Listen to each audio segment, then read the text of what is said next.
Welcome to my channel, The World of Science Fiction. Don't forget to like and subscribe to the channel. The sand of Cryptus 4 was the color of old rust, and it tasted of failure.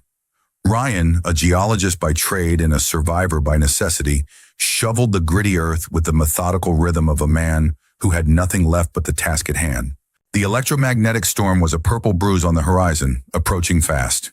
It would fry the electronics of his crashed escape pod, and if he wasn't shielded, boil the water in his cells. His muscles ached as he drove the makeshift shovel deeper into the abrasive sand. Sweat carved muddy rivulets down his dust-caked face despite the planet's chilling winds. 23 days. That's how long he'd been stranded on this godforsaken rock after the Odyssey had shattered in orbit. 23 days since he'd lost everything, his crew, his future, and any hope of seeing his daughter Ellie again. His shelter was a jagged piece of the Odyssey's fuselage, half buried where it had skidded to a halt. The metal was scorched black in places, still bearing the faded blue corporate logo of Xenamine Corporation. His crew was gone. Xenamine had sent their research vessel into a geologically unstable sector. An acceptable loss, the inquiry would conclude. Ryan called it murder. "Goddamn vultures," he muttered as he worked, the words lost to the howling wind. He had been the chief geologist, the one who'd questioned the mission parameters, who'd noted the unusual seismic readings. They'd silenced him with promises of bonuses and promotions, a better future for Ellie. Now he was the only one left to bear witness to their lies. He dug deeper, reinforcing the sand wall that would hopefully ground the storm's charge. His shovel struck something hard, not rock. The sound was a dull, muted thud. Cursing the delay, he cleared the sand away with his hands, calloused fingers scraping against the rough surface. It was a body, female, humanoid, but distinctly alien. Her skin was a deep, placid blue like a twilight sky. She was cold to the touch, unnaturally so, her limbs rigid in a way that suggested something beyond simple death. There were no visible wounds, no signs of a struggle, just a perfect frozen form curled beneath the sand. Ryan recoiled, his heart hammering against his ribs. He'd seen alien species before. Cryptus 4 was on the frontier of explored space, but nothing like her. Her features were delicate, almost sculpted, with high cheekbones and a sharp jawline. Her hair, a silvery white, was woven into intricate braids that framed her face. Then he saw it, a glint of metal on her wrist, a bracelet made of twisted copper wires and a polished blue stone. His breath caught in his throat. He knew that bracelet. He had made it himself, weaving the wires during long night shifts in the Odyssey's lab, polishing the stone he'd found on their last mission to Tarsus Prime. He'd given it to Ellie on her 10th birthday, 3 days before the Odyssey's final launch. "No," he whispered, his voice breaking. "No, no, no." He grabbed the alien's wrist, examining the bracelet with trembling fingers. There was no mistake. The unique weave pattern, the small E he'd etched into the stone, it was Ellie's bracelet. But how? How could this alien woman be wearing his daughter's bracelet? Had Ellie somehow been on the Odyssey? Had Xenamine taken her too? A terrible realization washed over him. If this alien had Ellie's bracelet and Ellie wasn't here, with renewed urgency, Ryan hauled the alien's body from the shallow grave. She was light, her body dense but small. He dragged her inside the makeshift shelter just as the first tendrils of the storm lashed the hull with electric fury. The air crackled, and the world outside vanished into a screaming vortex of purple static. Inside, Ryan secured the hatch and activated his small chemical warmer. The blue glow cast eerie shadows across the cramped space. He studied the alien woman in the dim light. Her clothes were unlike any he'd seen. A fitted suit made of a material that shimmered like oil on water, changing hues with every shift of light. He couldn't take his eyes off the bracelet. With gentle fingers, he touched it, memories flooding back. Ellie's face lighting up when he'd given it to her, her solemn promise to never take it off. She had been staying with his sister on Earth while he completed this mission. At least that's what he'd believed. "What happened to her?" he whispered to the silent figure. "Where is my daughter?" The storm raged through the night, the hull groaning under the onslaught. Ryan huddled in his corner, watching the alien woman, tormented by questions without answers. What if Ellie had somehow been brought aboard the Odyssey without his knowledge? What if Xenamine had used her as leverage? What if she was still out there somewhere? But exhaustion eventually won out, and he drifted into a fitful sleep, plagued by dreams of Ellie calling out for him, her voice lost in the storm. The storm passed as violently as it had arrived, leaving the air clean and cold. The heat from Ryan's small chemical warmer had filled the cramped space. He was checking the seals on his water purifier when a sharp gasp cut through the silence. He spun around, knocking over his supply crate. The alien woman was sitting upright, her eyes the color of liquid gold, wide with a terror so profound it was almost tangible. "Fool!" she hissed, the words perfectly rendered by his neural implant. "Fool! Now they'll find me!" Ryan staggered back, reaching for his weapon. "You're alive," he stammered, stating the obvious, his gaze fixed on the bracelet. "Where did you get that? Where is Ellie?" Before she could answer, his wrist-mounted scanner, which had survived the storm, chirped to life. It was a proximity alert, multiple signatures descending fast. Corporate transponders, Xenomany. "Who are you?" he demanded, grabbing his salvaged pulse rifle. The weapon hummed to life in his hands, its weight reassuring. "My name is Karis," she said, scrambling to her feet, her gaze fixed on the ceiling as if she could see through the metal. "I am a seismo-sentient. My mind, it feels the world, the vibrations, the pressure." She pressed her hands to her temples, her fingers trembling. "My hibernation was a form of biosilence. It masked my neural field. You woke me. Now I am a beacon in the dark, and they have come for me." "They?" "Xenoman," she confirmed, her voice trembling with a mix of fear and hatred. Then she added a name that made Ryan's blood freeze. "Commander Warden leads the hunt." "Warden?" Ryan's grip tightened on his rifle, knuckles white. "Marcus Warden?" Karis's golden eyes narrowed. "You know this human?" "He was my partner, my friend." Ryan's voice was tight with barely controlled rage. "Until he sold us out. He knew the sector was unstable. He's the one who gave me the initial readings. But he'd already made a deal with Xenomany. He buried the data, convinced me it was safe. He's the reason my crew is dead." The first gunship screamed overhead, its shadow passing over the shelter. The hunt had begun. Ryan's mind raced. He had no reason to trust this alien woman, but they shared a common enemy. Xenoman had sacrificed his crew without hesitation. What would they do to her? "We need to move," he said, gathering his essential gear. Water purifier, ration packs, medical kit. "They'll sweep this area first." Karis nodded, her golden eyes darting to the hatch. "The vibrations are growing stronger. Multiple sources. They are spreading out to surround us." Ryan slung his pack over his shoulder and checked his rifle's charge. 60%. Not ideal, but it would have to do. "Stay close to me," he instructed, "and if I tell you to run, don't argue." They slipped out of the shelter into the harsh light of day. The sky was a cloudless expanse of pale amber, the horizon shimmering with heat. Ryan squinted against the glare, scanning for movement. In the distance, the silhouettes of 3 gunships circled like predatory birds. "This way," he said, pointing toward a ridge of black rock that jutted from the sand like broken teeth. "We'll have cover there." They ran. Karis moved with a desperate fluid grace, her bare feet seeming to find purchase on the treacherous, shifting sands. Ryan, weighed down by his gear and a pragmatism that bordered on pessimism, followed. A burst of energy fire kicked up sand mere meters to their left. Ryan cursed, pulling Karis behind a dune. "They've spotted us," he growled, readying his rifle. Karis shook her head, her expression intense. "No, they're firing blind. Testing. They sense me, but they can't pinpoint my location yet." She gripped his arm, her touch ice cold.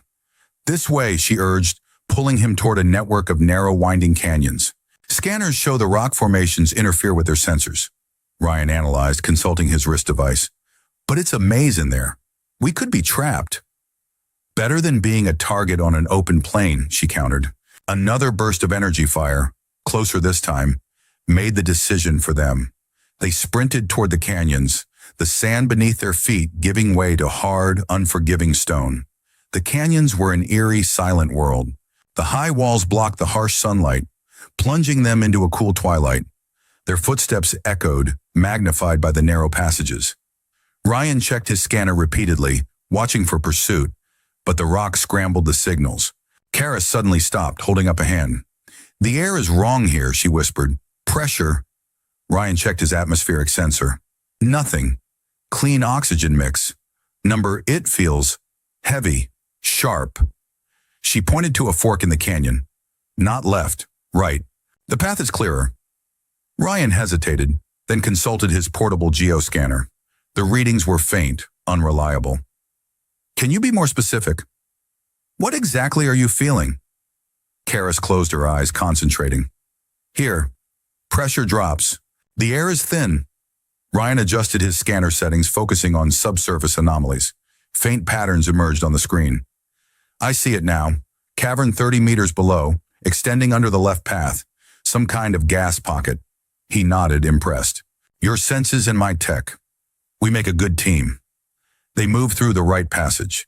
As they passed the entrance to the left fork, a sudden, silent gust of wind blew out. The rocks near the entrance began to crumble, turning to a fine gray dust. Neurotoxic gas, Ryan breathed, his blood running cold. Colorless, odorless. My sensors wouldn't have picked it up until it was too late. How did you know? I didn't know, Karis said, her gaze fixed ahead. I felt it. Ryan studied her with new appreciation. What exactly is a seismosentient? I've never heard of your species. We are rare, she explained as they navigated the winding passage. Even among my own people. We perceive the world through vibration and pressure. Every rock, every grain of sand, every molecule of air speaks to us. It is both a gift and a curse. And Xenamine wants this gift, Ryan said, understanding dawning. For mining operations. Karis nodded grimly. They discovered our abilities 5 solar cycles ago. They came with promises of partnership, of mutual benefit. Then the experiments began. They wanted to amplify our abilities, to control them. Her voice caught. Many of my kind died. I escaped, fled to this world. I thought I had hidden myself well. How did you survive out here? This planet is barely habitable. Hibernation, she said, a deep biological stasis. It slows my metabolic processes to near zero, masks my neural signature. I should have been safe for decades. Until I dug you up, Ryan said, guilt washing over him. Karis's gaze softened. You could not have known. The sound of distant engines echoed through the canyon, a reminder that their pursuers hadn't given up. We need to keep moving, Ryan urged. These canyons can't go on forever. The canyons eventually opened onto a vast, flat plain that stretched to the horizon. The ground was a mosaic of cracked, sun-baked earth. It looked solid, safe, but Karis stopped them at the edge. We cannot cross here, she stated. The ground is a lie, a thin crust over hollow depths. Ryan deployed his portable geoscanner. The device flickered, its readings unstable due to residual electromagnetism from the storm. It's showing some subsurface anomalies, but I can't get a clear reading. It looks solid enough. It is not, she insisted. I can feel the emptiness beneath. There is a path, a ridge of solid rock, like a spine. We must follow it. He looked from his failing scanner to her determined face. All his training told him to trust the data, however flawed. But the memory of the gas-filled canyon was fresh. He had survived by trusting her. Show me the way. They moved across the plain, a slow, tense procession. Karis walked with a hand outstretched, as if reading the ground itself. Several times she led them on a winding, illogical path. Ryan's anxiety grew with every step, his eyes constantly scanning the sky for signs of pursuit. Then a Xenamine gunship appeared, flying low, strafing the plain to their left. The energy bolt struck the ground, and with a sound like shattering glass, a section of the plain the size of a city block collapsed inward, revealing a cavern of impossible depth. They're trying to flush us out, Ryan said, pulling Karis into a crouch. Force us into the open. No, she replied, her voice tight with fear. They're trying to kill us. The vibrations from the collapse, they're spreading. The entire plain is destabilizing. As if to confirm her words, a spiderweb of cracks began to spread across the surface, racing toward them. Ryan felt the ground shift beneath his feet. Run! He shouted, grabbing Karis's hand. They sprinted along the path she had identified, the ground crumbling away mere steps behind them. Ryan's lungs burned, his legs leaden with exhaustion, but fear drove him forward. They reached the edge of the plain just as the last section collapsed. Ryan threw himself forward, pulling Karis with him. They landed hard on solid rock, the thunderous crash of the collapsing plane deafening them. When the dust settled, Ryan found himself staring into a vast abyss where the plane had been. The drop was sheer, the bottom lost in shadow. He turned to Karis, who lay beside him, her chest heaving. "You saved us," he said. She sat up, brushing dust from her silvery hair. "We saved each other." That night, they found shelter in a stable cave at the edge of the plains. They were finally safe for now. The shared danger had forged a fragile truce. Ryan built a small fire, the flames casting dancing shadows on the cave walls. "How did they find you?" Ryan asked, offering her a piece of his ration bar.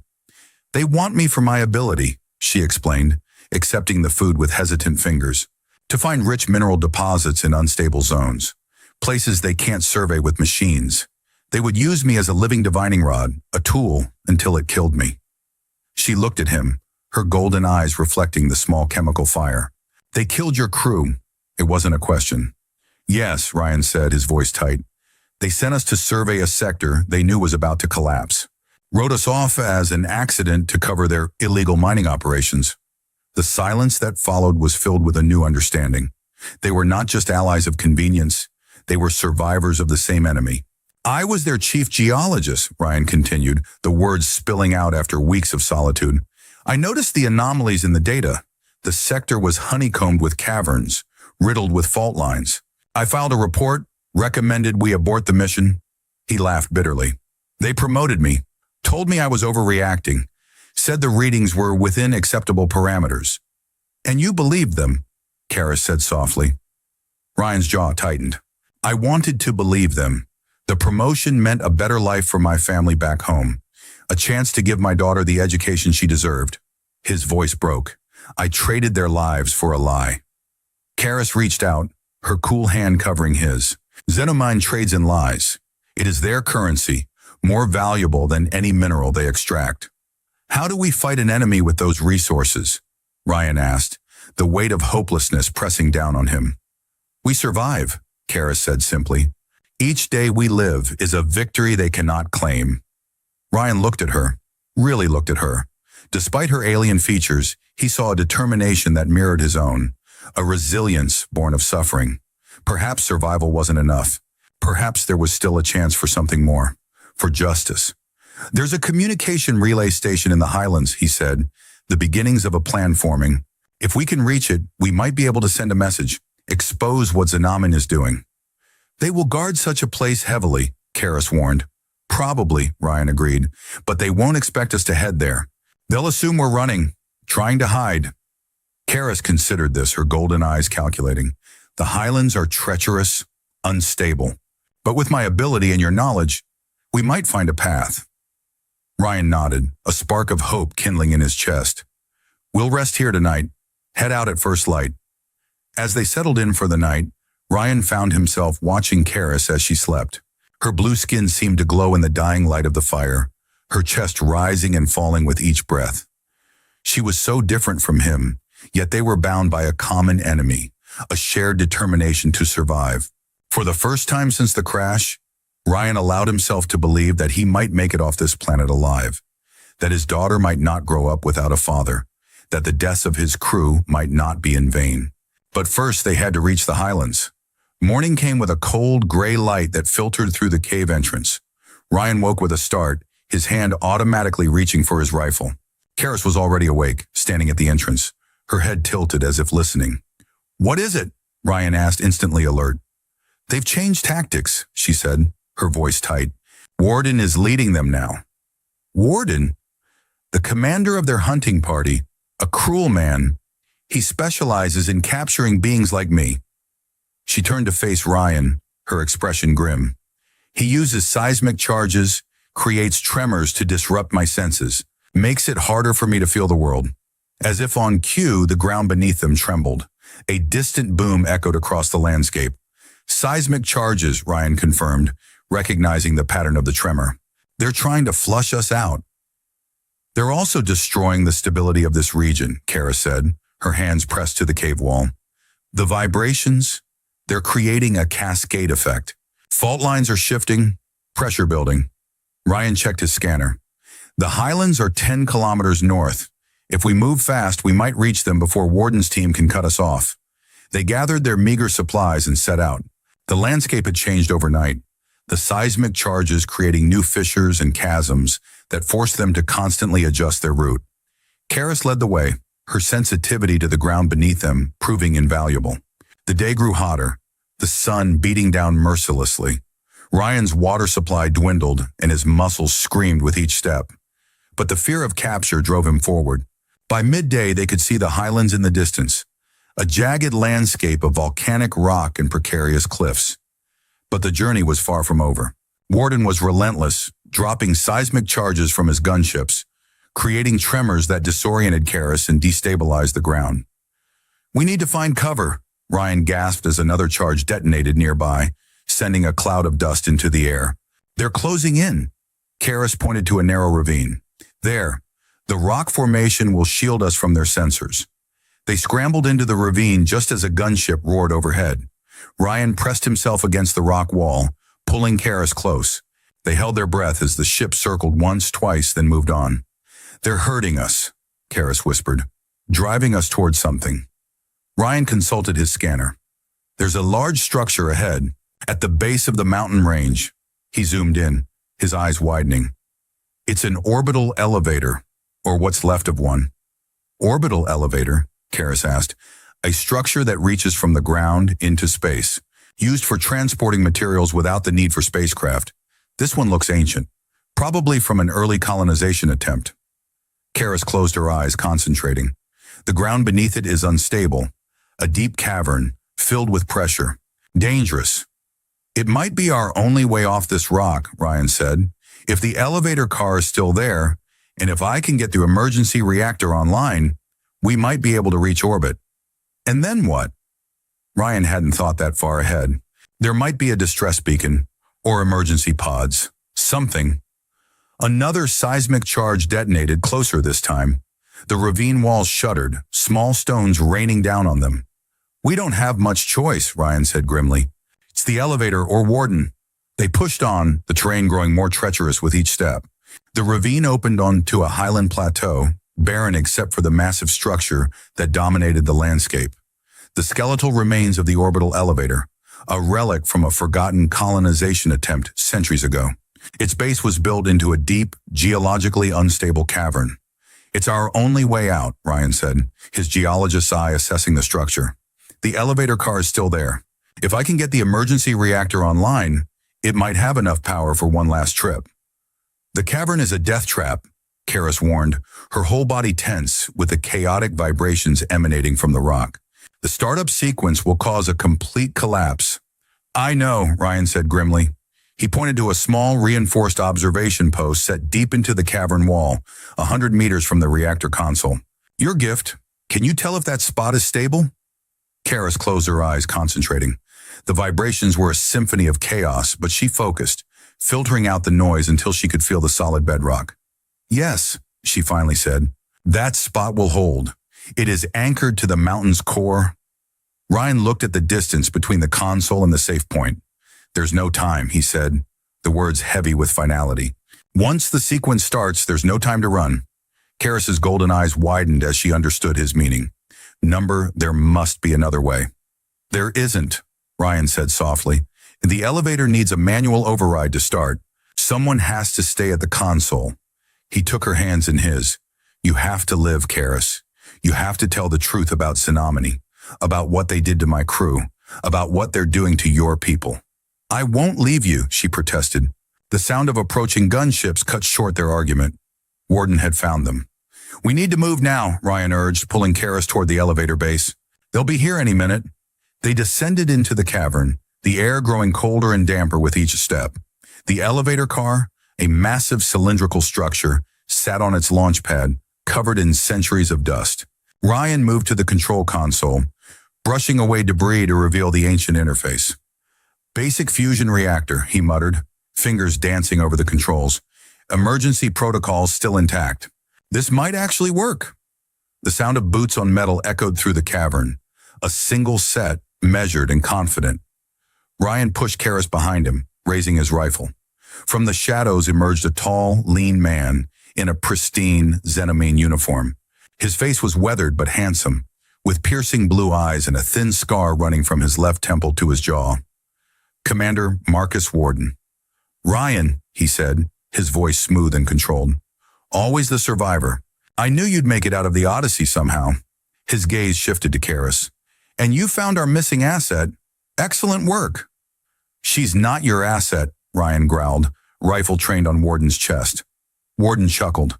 Still so righteous. That was always your problem, Ryan. You never understood the bigger picture. He took a step forward. Put down the weapon. Let's talk like civilized men. Where are your troops? Ryan demanded, not lowering his rifle. Outside, securing the perimeter. I wanted to speak with you alone first. Warden smiled, a cold, calculating expression. For old time's sake. You betrayed us, Ryan said, his voice tight with rage. You knew the sector was unstable. You're the reason my crew is dead. Acceptable losses for what we discovered, Warden said dismissively. The mineral deposits in that sector will fund Xenomane's operations for decades. Your crew would have understood the sacrifice. Ryan's finger tightened on the trigger. You don't get to decide whose lives are expendable. No, Warden raised an eyebrow. Yet here you are, ready to sacrifice yourself for this alien. He gestured toward Karis. What would Ellie think of that? Ryan froze. What do you know about Ellie? A slow, cruel smile spread across Warden's face. I know everything about Ellie. I know she has your eyes. I know she's brave, just like her father. I know she cries for you at night. You're lying, Ryan whispered, but doubt crept into his voice. Am I? Warden reached into his pocket and pulled out a small, holographic projector. He activated it, and a three-dimensional image flickered to life. A small girl with Ryan's dark hair and determined expression, sitting in a sterile room. Ellie, alive. She wasn't on the Odyssey, Ryan, Warden said softly. She's been with us the whole time. Insurance, you might say, to ensure your cooperation. She's been quite useful in keeping our seismosentience in line. Amazing how a child's scream can motivate even the most stubborn alien. Ryan lunged forward, blind with rage, but Karis held him back. It's what he wants, she hissed. Think, Ryan. The sound of boots on metal grew louder as Warden's troops entered the cavern. The commander stepped back, smug confidence radiating from him. You're outnumbered and outgunned. Surrender now, and I'll let you see her one last time before we put you to work. Ryan's mind raced. His eyes swept across the cavern, noting the geological features with professional precision. The stalactites overhead, the fracture lines in the support columns, the thin crust of the cavern floor. An idea formed. Desperate, dangerous, but possible. You know what your problem is, Warden, Ryan said, backing slowly toward one of the ancient structural pillars. You never paid attention during my lectures on cavern formation. He raised his rifle, but not at Warden or his men. Instead, he fired 3 precise shots at a specific spot on the ceiling where several fault lines intersected. The energy bolts struck with pinpoint accuracy, and for a moment, nothing happened. Then came a low, ominous rumble. What have you done? Warden demanded, his smugness giving way to alarm. Pressure point destabilization, Ryan explained, a grim smile on his face. Basic geology. This cavern is like a house of cards. A massive stalactite broke free, crashing down between Ryan and Warden's men, blocking their advance. Chunks of rock began raining from the ceiling as the ancient structure started to give way. Go, Ryan yelled, shoving Karis toward the observation post. Find the safe point. I'll start the reactor. We do it together, she cried, turning back. No! Ryan's eyes locked with hers. You must live. Tell them the truth. Tell my daughter her father finally made the right choice. He sprinted to the reactor console, ducking as a shower of rock fragments rained down. The soldiers opened fire, energy bolts streaking through the dust-filled air. Ryan dove behind a column, using his knowledge of the cavern's structure to his advantage. He noticed a thin fissure running along the floor, connecting to a larger fault line. With careful aim, he fired at the junction, causing the floor to collapse under 2 of Warden's men. They plummeted into the darkness, their screams echoing before cutting off abruptly. Warden shouted orders, his men spreading out to flank Ryan. But the geologist knew this battlefield better than they did. He tapped his scanner, analyzing the cavern's resonance pattern. Sound carries uniquely in limestone formations, he muttered, adjusting his rifle's settings to maximum. He fired into a specific corner of the cavern, the energy bolt striking the wall and creating a deafening, disorienting echo that bounced and amplified through the space. Warden's men clutched their heads in pain, their coordination shattered by the acoustic assault. Ryan used the confusion to reach the console. Karis had made it to the observation post, her golden eyes wide with fear and determination. She had felt what he was doing, using the cavern itself as a weapon. Warden stepped forward, no longer smug but furious. "Stop the games, Ryan. Think about Ellie." "I am thinking about her," Ryan said, his voice steady despite the chaos around them. "I'm thinking about the world she'll inherit, one where corporations like yours don't get to decide whose lives matter." "She needs her father," Warden shouted, advancing through the falling debris. Ryan's hand hovered over the reactor's activation panel. Doubt clouded his mind for a moment. Ellie was alive. His daughter was alive. He could see her again, hold her, watch her grow up. But at what cost? He looked at Karis, who was watching him with those golden eyes, understanding and fear mingling in her gaze. She nodded once, a silent acknowledgement of his impossible choice. "Every day we live is a victory they cannot claim," Karis had said. Ryan made his choice. With a swift, decisive movement, he slammed his hand on the reactor's activation panel, but not before adjusting the settings. A klaxon blared, its sound echoing through the cavern.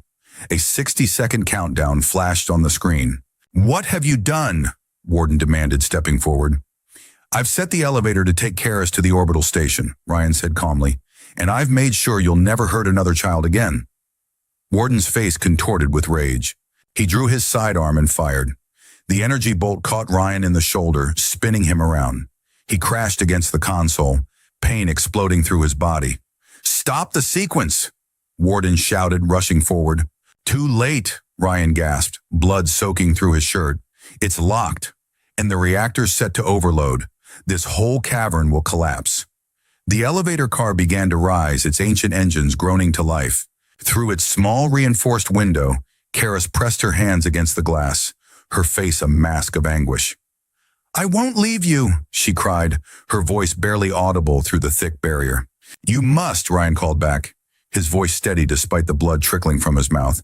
"Live, Karis. Tell them the truth. Tell Ellie her father finally made the right choice." Warden grabbed Ryan by the throat. "You've killed us all, you fool." Ryan met his eyes and smiled through the pain. "For Ellie, for my crew, for all the lives you've destroyed." With a savage roar, Warden slammed Ryan's head against the console. Stars exploded behind his eyes, but he kept smiling. The countdown reached 10, 9, 8. Warden's men were scrambling for the exit, but Ryan knew they wouldn't make it. The cavern was already beginning to shake, rocks falling from the ceiling, the fault lines he'd exploited earlier now spreading throughout the entire structure. 3, 2, 1. The world dissolved into a thunderous roar as the cavern collapsed, burying him, Warden, and the ghosts of the Odyssey under a mountain of rock and fire. He had saved her. He had found his atonement. His last thought was of Ellie, her smile on the day he'd given her the bracelet. The elevator car continued its ascent, leaving the collapsing cavern behind. Inside, Karis pressed her hands against the viewport, tears streaming down her blue face. She had felt it. The moment when Ryan's life force had been extinguished, the vibration of his heart stilled forever. "You fool," she whispered, but there was no anger in her words, only a profound sadness. "You beautiful, brave fool." The car shuddered as it climbed higher, the ancient machinery straining against gravity. Karis braced herself against the wall, Ryan's last words echoing in her mind. "Tell Ellie her father finally made the right choice." Meanwhile, on Xenomani's orbital headquarters, alarms blared through sterile corridors. Emergency crews rushed past viewing windows that looked down on Cryptus 4. On the command deck, Director Voss slammed her fist on the console. "What do you mean, lost contact?" she demanded. Warden had an entire tactical team. The communications officer swallowed nervously. "Ma'am, the last transmission reported they had cornered the target at the old elevator site. Then, nothing. Seismic readings show a massive collapse in that region." Voss's eyes narrowed. "And the asset, the seismo-sentient, Unknown, ma'am. Find her, Voss hissed. Whatever it takes. Back in the elevator car, Karis felt the change as they passed through the upper atmosphere, the pressure differential causing her ears to pop. The viewport now showed the star-studded blackness of space. Ahead, a dilapidated orbital station hung in the void, a skeletal reminder of humanity's first attempts to tame this frontier world. On Earth, in Xenomining's global headquarters, the board of directors sat in emergency session. Financial projections flashed across a massive screen, all trending downward. The Cryptus 4 operation is critical to our third quarter projections, said the CFO, his voice strained. Without those mineral deposits, there are other ways, interrupted a silver-haired woman. Other deposits. Not with this purity level, the CFO insisted. Not at these extraction costs. The CEO raised a hand for silence. What about our insurance policy? The child. An uncomfortable silence fell over the room. She's at Facility 7, said the head of security. But if Warden is lost, then we need a new handler, the CEO said coldly. Someone who understands what's at stake. The elevator car docked with a metallic groan, the airlocks engaging automatically. Karis waited, her heart pounding, as the pressure equalized. Then with trembling hands she opened the hatch. The station was dead, the air stale but breathable. Emergency lights cast a dim, red glow over abandoned corridors. Karis moved cautiously, her senses alert for any sign of danger. But there was only silence. In low orbit around Cryptus 4, 3 Xenomine cruisers adjusted their position, deploying scanner arrays. Sweep every frequency, ordered Captain Merrick. If that seismo-sentient is up here, I want her found. His second-in-command frowned at the data stream. Sir, there's something odd about these readings. The old station's power core is showing minimal activity, but it shouldn't be functioning at all after all these years. Merrick smiled thinly. Plot an intercept course. Quietly. Karis found the station's communication array, its systems ancient but functional. With Ryan's portable scanner, she managed to interface with the technology, but as she worked, a distant metallic clang echoed through the station. They had found her. She worked faster, bypassing security protocols, creating a data packet that included everything.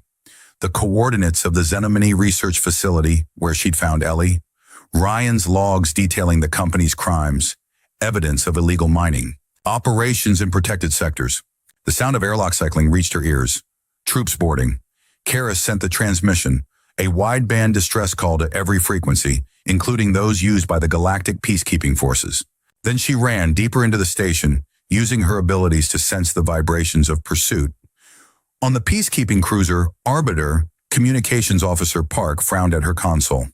Commander, I'm picking up a distress signal. Heavy encryption, but wait, these are Xenomine internal security codes. Commander Ishida leaned forward. Source? An abandoned orbital station around Cryptus 4, and there's more. A massive data packet. It looks like evidence of violations. Many violations. Ishida's expression hardened. Set course for Cryptus 4. Maximum speed. Karis hid in a maintenance shaft as the Xenomini troops swept through the station. Her breathing shallow, she clutched Ryan's scanner to her chest. If she could just hold out long enough.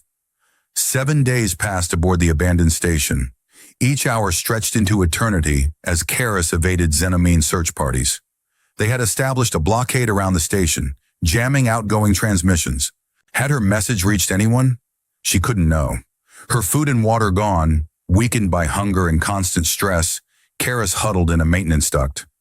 The vibrations of Xenomini troops moving through the station had become a familiar torment.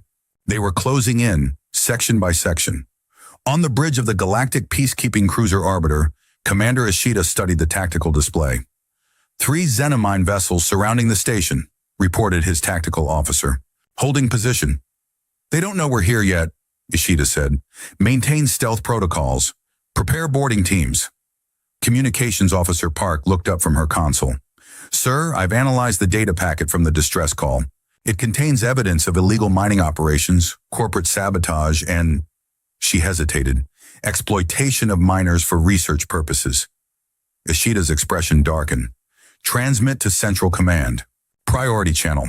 On Xenomine's orbital headquarters, Director Voss received an urgent communication. Her face paled as she read it. Get me the board, now! She snapped at her assistant. "And prepare my shuttle. I'm leaving the system." Karis felt the vibrations change. The troops were moving with new urgency, their pattern less methodical, more panicked. Something had happened. Then a new vibration, a docking sequence at the far side of the station. Not cinnamony, different, rhythmic, disciplined. In the station's main corridor, Captain Merrick of Xenomine Security faced a squad of armored peacekeepers. "This is a corporate salvage operation," he protested. "You have no jurisdiction. This station is in neutral space." The peacekeeper officer cut him off. "And we have evidence of multiple violations of galactic treaty.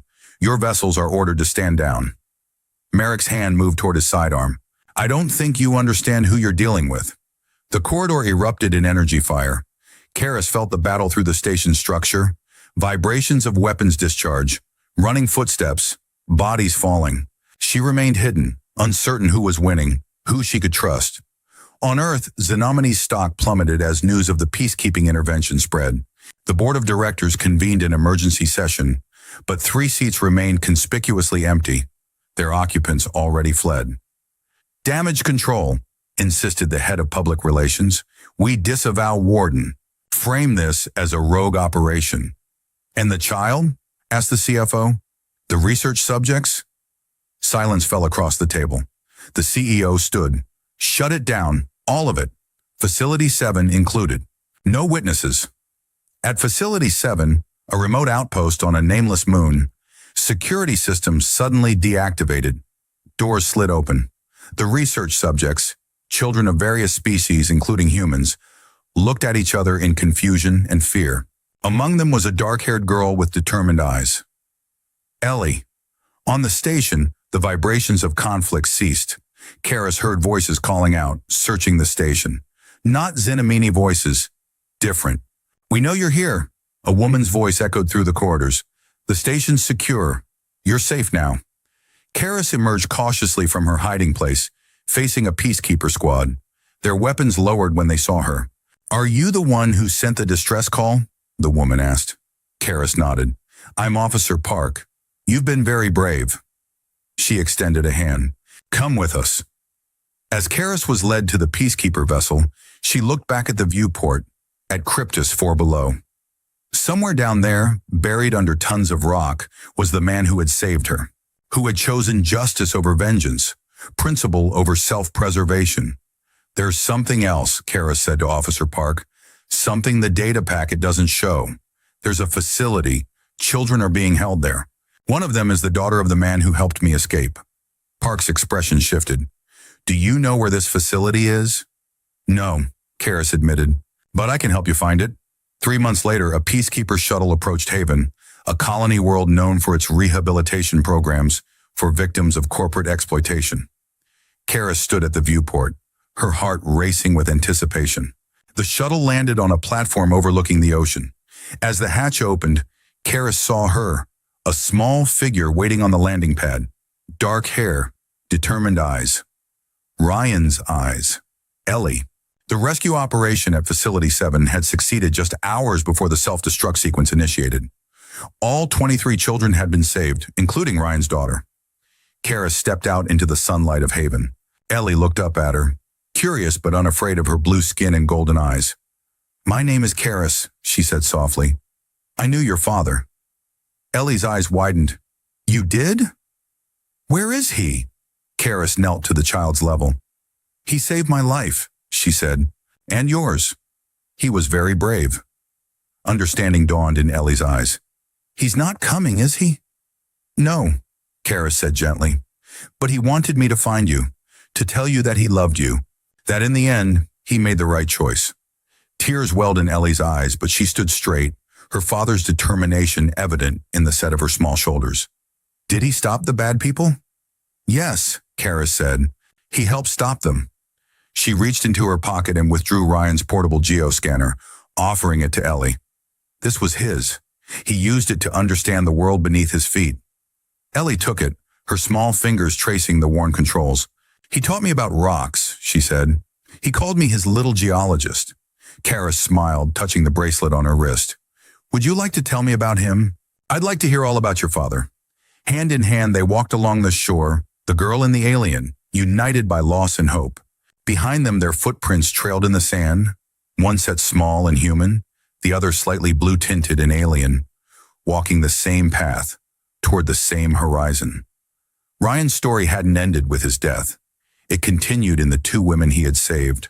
And somewhere, in the vastness of space, Karis was certain he knew that he was smiling that small, tired smile of his, that he had no regrets,